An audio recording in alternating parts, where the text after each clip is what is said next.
ජීවිතයේ මේ විදියට ප්‍රාර්ථනා පුරවාගෙන කාලය තුල දිව යනවා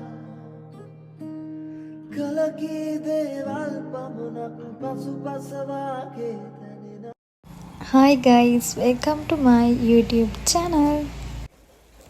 අද යන්න හදන්නේ ඩ්‍රාමා එකක් බලන්න. දැන් මේ බස් එකේ යන ගම තමයි ඉන්නේ. බස් එකේ සින්දු දාලා හින්දා මම සවුන්ඩ් එක අයින් කළා. සඳේ මා කෙසේ කියන්නේ හිතේ තියෙන ඒ ආදරේ මන්මත් කෙරුවා කියා ඔබ දුටුවදා නෙතේ වේදනා නිවෙන්න ඔබේ රු නිසා හිතපා. බස් එකෙන් බැහැලා කෝච්චි ස්ටේෂන් එකට තමයි ආවේ. ටිකට් උත් අරගෙන දැන් ඉතින් කෝච්චිය එනකම් බලන් තමයි තියෙන්නේ. අද මම ස්කූල් ළමයි ටිකුත් එක්ක තමයි ඩ්‍රාමා එක බලන්න යන්නේ. දැන් ඉතින් කට්ටියම බලාගෙන ඉන්නේ කෝච්චිය එනකම් තමයි. මම කිව්වේ නෑනේ කොහෙද යන්නේ කියලා.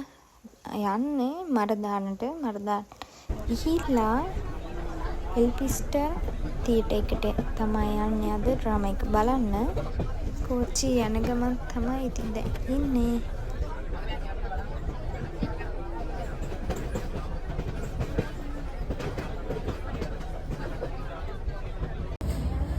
කෝච්චියනුත් බැහැලා දැන් ඉතින් මේ යන්න තමයි හදන්නේ.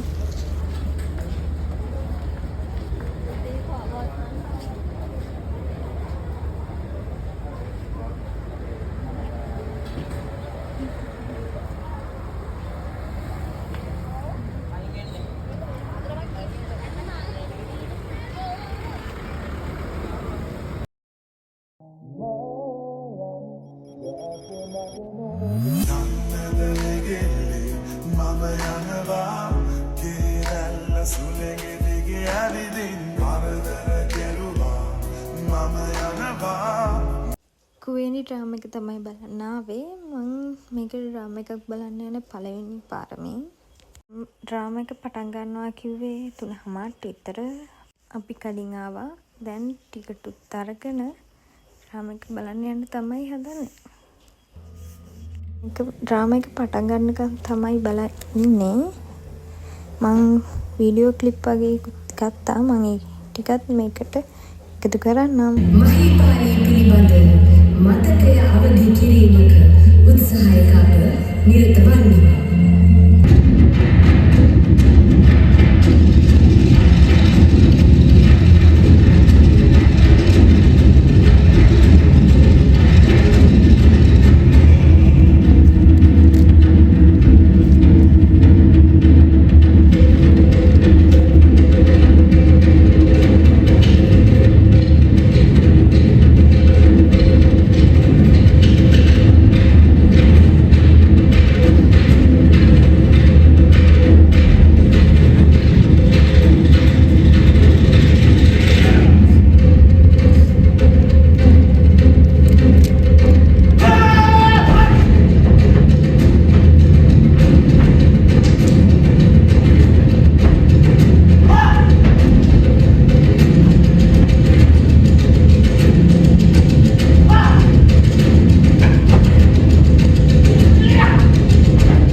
අද පටන් ඔබ තම්මැන්නාගේ සේනාධිනායක වික්‍රයාත්‍රි සූර්යවංශයේ සුනායක මහිපාලි කුමරිය වික්‍රයාත්‍රි ගෝරා පාසල බපීටයි.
ඩ්‍රාමා එක ලස්සනයි, වෙනස්ම විදිහේ කතාවක් තමයි තියෙන්නේ. ඉතින් ඔයාලා ගිහින් බලන්න. 6:00 විතර වුණා ඩ්‍රාමා එක ඉවර වෙන්න. ඩ්‍රාමා එක බලලා එළියට ආවා. දැන් ඉතින් යන්න තමයි හදන්නේ. ස්ටේෂන් එක පේන දුර වගේම තමයි තියටර් එකක් තියෙන්නේ. දුරක ඈත ඈතර පාවුණා සිත මගේ සූරන ශෝකී කාරණා දැනිලා තාම මා පැරෙනා. කෝච්චිය එන්න ළඟ හින්දා ඉක්මනට අපි යන ගමන් තමයි ඉන්නේ. වීඩියෝ එක හොඳද නැද්ද කියලා අනිවාර්යෙන්ම කමෙන්ට් එකක් දාන්න. ආයෙත් දවසක අලුත් වීඩියෝ එකක් අරගෙන එන්නම්. හැමෝම සතුටින් පරිස්සමින් ඉන්න. මායා නැති විතුරුණු වේ